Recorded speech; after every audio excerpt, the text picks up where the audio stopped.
Brasil está à beira do caos. O conflito com Trump pode cortar nossos serviços mais essenciais e paralisar o país. Mas isso é apenas o começo da crise. 70% do agronegócio pode parar. O governo ignora a ameaça enquanto os Estados Unidos preparam novas sanções. O que eles estão pensando? Moraes desafia Trump, ignora a liberdade de expressão. Enquanto isso, brasileiros estão amordaçados pela censura autoritária do STF.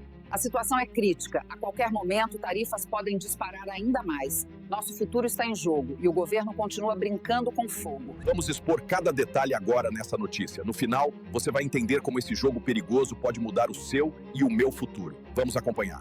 Muita gente tem dito, e é verdade, o GPS, na verdade é o nome de uma empresa, né? Ninguém sabe, mas é o nome de uma empresa. Por exemplo, na Europa, o nome me fugiu.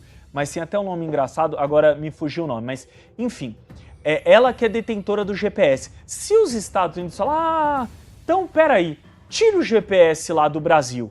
Primeiro que metade não chega aqui nem no estúdio onde eu tô, primeiro ponto. Segundo, mas brincadeiras à parte, eu estava conversando com um ex-ministro da Economia esse final de semana que ele disse que 70% do agronegócio brasileiro depende de GPS. E aí ele estava falando vários setores da economia. Nós temos agronegócio, logística, nós temos ali várias questões envolvendo o norte e o nordeste, questão de água, enfim, um monte de coisa que sem o GPS eu diria assim, que para ser otimista, metade do Brasil para não dizer todo o Brasil. E assim, o Lula, ele falou, meu Deus, olha que ponto chegamos, que ele é jogador de truco. Quando falam 3, ele fala 6. O mesmo que falou que ia resolver isso dando jabuticaba porque o Trump estava com muito mau humor. Segundo o chefe de Estado brasileiro, a quem a gente pelo menos deveria confiar para resolver toda essa situação. Sei que boa parte da população, mais da metade, não confia nele. Mas, enfim, então nós temos essa situação. A questão que eu fico preocupado, Anny, é que o governo brasileiro não cede, não baixa a bola, né? E eles não entendem o tamanho do problema. Nós estamos pegando um pincher, e nada contra os pinchers, mas e lutando contra um pitbull. Não vai dar a menor graça isso. E o governo brasileiro não tem noção do tamanho dessa confusão. Ou até tem, e está acreditando no quanto pior, melhor. Não é possível, Anny, como é que nós vamos ficar se acabar com o GPS? Temos tarifa de 50%. Se não baixar a bola, ele vai aumentar esses 50%. Como ele fez com a Rússia agora, com 100%. E não cede o governo brasileiro. Teremos dias difíceis, Anny, pela frente? Pois é, Lucas, é muito complicada toda essa situação. Acho que as pessoas ainda não entenderam a gravidade disso tudo. Quer dizer, as pessoas entenderam, né? Quem não entendeu é o governo federal. Quem não entendeu são as lideranças que devem negociar e trabalhar pelo Brasil. Eles não entenderam a proporção que isso vai tomar. O GPS é um problema. Tarifaço de 50, como você disse agora.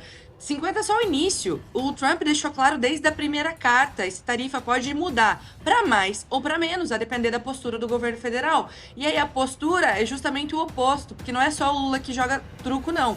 O Moraes é o maior jogador de truco da história, porque quando o Trump escreve na carta que está insatisfeito com atos da Suprema Corte, com atos de censura.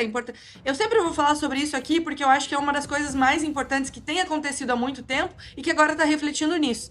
Então vamos lá. O Trump fala em liberdade de expressão, todos os atos da Suprema Corte em relação à liberdade de expressão. Na carta, a primeira carta que ele manda anunciando o tarifaço. O que o Alexandre de Moraes faz 2 dias depois? Ele vai lá e notifica mais uma vez a Rumble, por conta de posts do Constantino, de 2023. Ou seja, a gente está falando de 2 anos atrás. Não vou nem falar do conteúdo desses posts, né? Porque é absurdo. São só críticas ao Suprema Corte, porque isso é proibido de fazer no Brasil. Então, o Moraes pega os posts de 2023 e manda uma notificação depois do tarifaço. Se isso não é trucar, não é pedir 6, 12, é o quê? Então, a gente está vivendo num mundo em que as autoridades que deveriam pensar em tudo isso que a gente discute aqui, o GPS, a economia, o agro, todos os setores impactados, as empresas que vão fechar, as pessoas que vão ficar sem emprego, sem contar a parte de liberdade de expressão, que quando a gente fala sobre ir pra rua, quantas pessoas estão com medo de ir pra rua? Estão com medo de vestir essa camisa, de falar do STF, porque viram consequências terríveis que acontecem com pessoas que fizeram mesmo.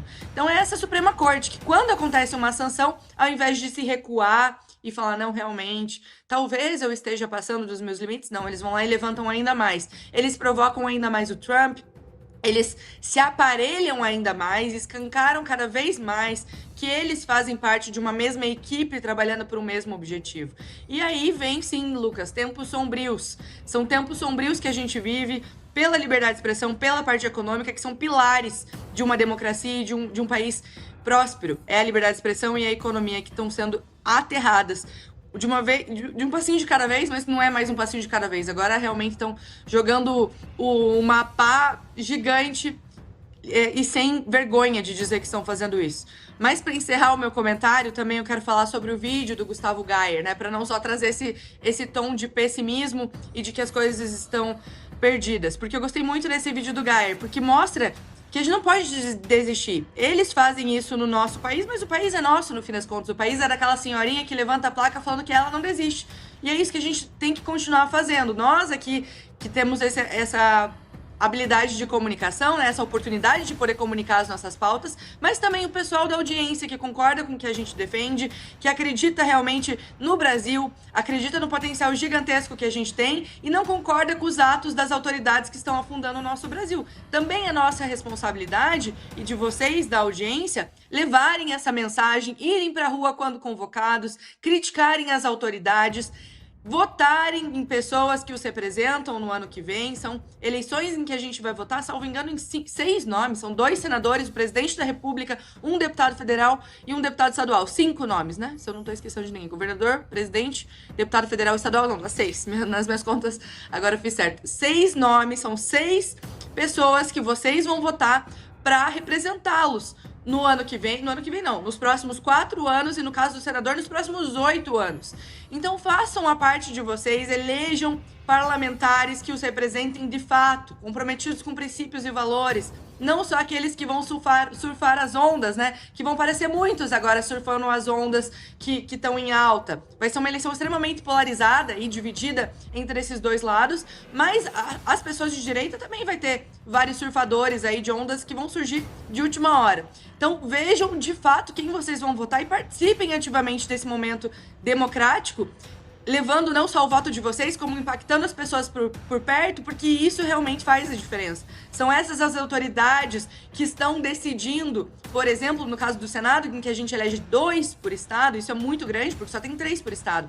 Diferente do deputado estadual, que você vai votar em 1, e aí o seu estado vai ter aí 30, 50 deputados federais, ou seja, o impacto é muito menor. No Senado, você escolhe 2 de 3 no ano que vem.